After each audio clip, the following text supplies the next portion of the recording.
Hey folks, it's Teddy from Swaying Hill here, and my records from Euclid Records in New Orleans came in, so we're gonna go ahead and open this box real quick. I'm probably gonna skip through the opening part. I'll just show you what I got. All right, here we go. Okay, so we got the box open. And put the knife here, and then got some more tape out the way. Fat Possum Records. Hey, that's cool. All right, props to Fat Possum.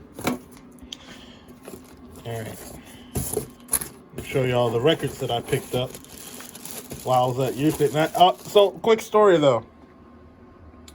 If you haven't been following my social media, I met a very special person there, a person that I look up to as far as drumming and as far as a musician as a whole. I met the great, legendary Brian Blade while I was at Euclid. Was not expecting it, but here's the story. So, basically, I was digging through records, finding stuff that I could get within my budget. And I see this guy in the corner, like, I was in the other side of the room looking through they had an international section, and I found some city pop stuff. And I look over, I think I was to my left, and I see another fellow African-American guy looking through records, and I'm just like, yeah. I know that ain't who I think it is. I'm still digging, finding other stuff, and I get through the other sections while digging, and then I'm standing right in front of him, like on the other side of his section. Like, let's say I'm right here and Brian Blade's in front of me. So I look up and say, hey man, look, you look familiar. Like, I know you don't know me, but you look familiar to me. And he says, oh, I do, huh? I'm like, yeah, man, like, you look like someone I know. And I was just like, look, I know this is awkward, but I'm going to take a shot in the dark. You don't happen to be Brian Blade, do you? And he says, yeah, that's me. I'm like, I freak out. I'm like, holy shit. I'm like, holy crap, man. Like, and that's when I just give the man his roses. I told my friends on social media, like, I told them, this is what I said. I pretty much said, like, dude, like, your playing and your music has gotten me through a lot. It was damn near emotional, like, for me to tell him that, but like his music and his playing has definitely got me through a lot, as not only as a drummer, like there's times when you go through a rut. I'm sorry, I'm like you're kind of like, get to the records, but I'm sorry, I have to say this, like, Brian Blade is one of those drummers that just, it's so inspirational that it's like, it's a spiritual experience when you watch him play. And I told him, like, everything that you play, I can tell it doesn't come from a place of ego, and it comes from a place of true expression, a place of truth. And you mean every note you play, no matter your dynamic level, you mean everything. And that means the world to me, not only as a drummer, but as a musician. I didn't say those exact words, but I said something along those lines. And he really appreciated it, and it meant a lot to me that he appreciated what I said. So yeah, that was the experience. But yeah, let's get into these records. And these records have a very special place in my heart because these are records I copped for my birthday, as well as meeting Brian Blade on the same day. Not on my birthday, but like after my birthday. Okay. So this record I just picked up on the album art alone. I don't know anything about this record. It just looks like it's fire. I'm guessing it's Afrobeat based.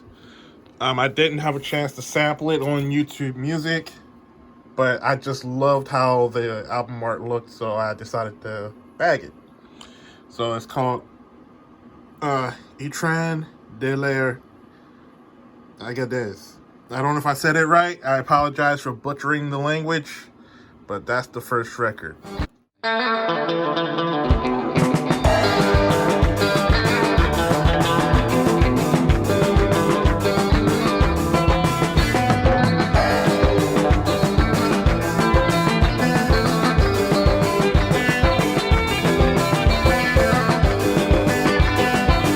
one is the Premiere soundtrack on vinyl. I saw Premiere, loved it. I saw it with my friend Frank Green and some friends of his, and I had to get it. So we got Premiere.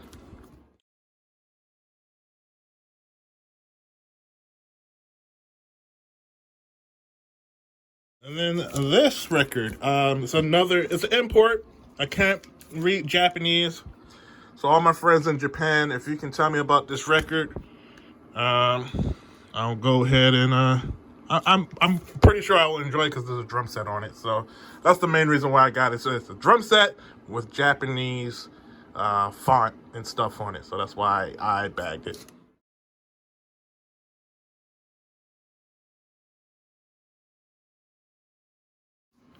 This record is a Jay Dilla record.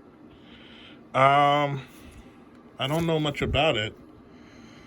But I got it because it's a Jay Dilla record I've never seen before. So I bagged it. Of course, look, the price is crazy. Euclid is pretty pricey, but the selection is crazy there. So it's worth every penny. So that's a record I picked up, a Jay Dilla record. I'm looking forward to hearing that.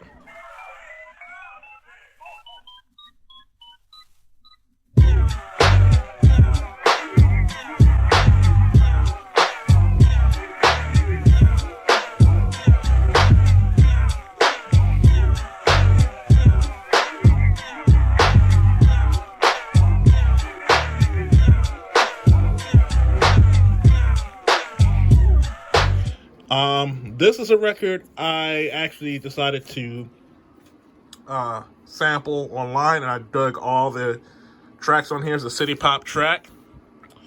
I should have picked up the other one too, but again, I was on a budget. But yeah, this album is pretty funky, so I really, really dug it. And the last record is Spectrum. I also listened to the vibe of this record and I really liked it, so I decided to bag it.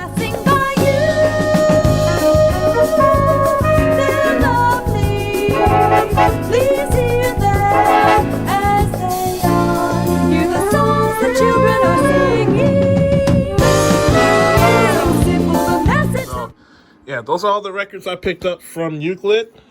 Thank you to everybody at Euclid Records for being so kind and being so nice and introducing me to, what is it? A hybrid. I'm having a brain fart. But they introduced me to like a hybrid style of New Orleans music that is fire. It sounds like a mixture of New Orleans, Zydeco, and go-go music. So I really, really dig everything that Euclid has to offer. Also, shout out to the Music Factory in New Orleans as well. I picked up some records from them too, and I also got a shirt from them too of their cat. But